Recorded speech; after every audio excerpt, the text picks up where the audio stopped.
I have a brother who is incarcerated now, and I have also a brother that is a corrections officer. And from seeing both sides of the fence and what inmates and people that go through the system go through, it's a struggle.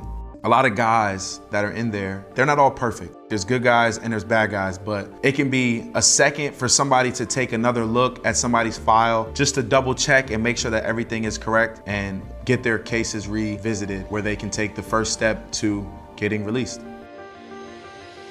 For Dion Dawkins, the need for criminal justice reform is urgent and long overdue. And as one of the pillars of the NFL's Inspire Change program, the league has also fully committed to this reform. As a part of that commitment, the NFL is supporting groups like Montgomery-based Alabama Appleseed, whose mission is to right the wrongs of a faulty state legislature that has held thousands of men incarcerated for nonviolent crimes, and wherever possible, help those men reclaim their freedom. My name is Carla Crowder. I'm Executive Director at Alabama Appleseed Center for Law and Justice. We engage in litigation and public policy campaigns to confront the bad laws that have driven high incarceration rates in this state.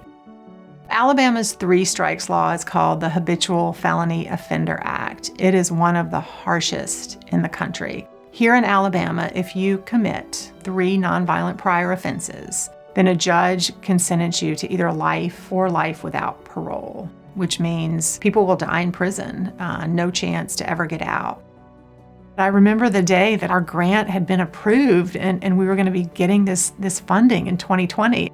We were able to file our first post-conviction petition on behalf of Ronald McKeithen, an incredible man who spent 37 years locked up under the Habitual Offender Act.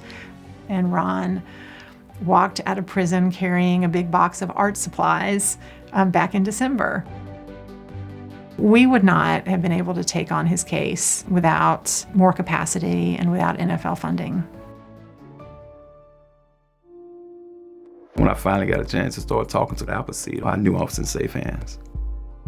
I committed a burglary and a credit card case that was turned into 2 different cases, possession and fraudulent use. And that gave me 3 priors, so I was sentenced to Habitual Offenders Act for life without parole. When I left prison, Carla, them did their research. I realized that I had taken over 110 classes. I didn't know that. I didn't see myself as this scholar, this intelligent guy. You know, I just saw myself as some guy just working with a GED, trying to do the best I can with the knowledge I was getting. It just overwhelms me of the possibilities that I'm realizing that I didn't think was possible when I was in prison when it comes to my potentials. It takes money to go to court, to file, to hire the people you need to do certain things. Appleseed has done this with funding from NFL, and I know it's gonna be more guys. And I wanna be there for them in the best way I can. I intend to inspire change by being there for guys that will walk out of that gate, that prison gate, not knowing what the next thing to do. Thanks to these and similar efforts throughout NFL communities, progress is being made. But it's merely just the first step towards the ultimate goal of dramatic, sweeping reform.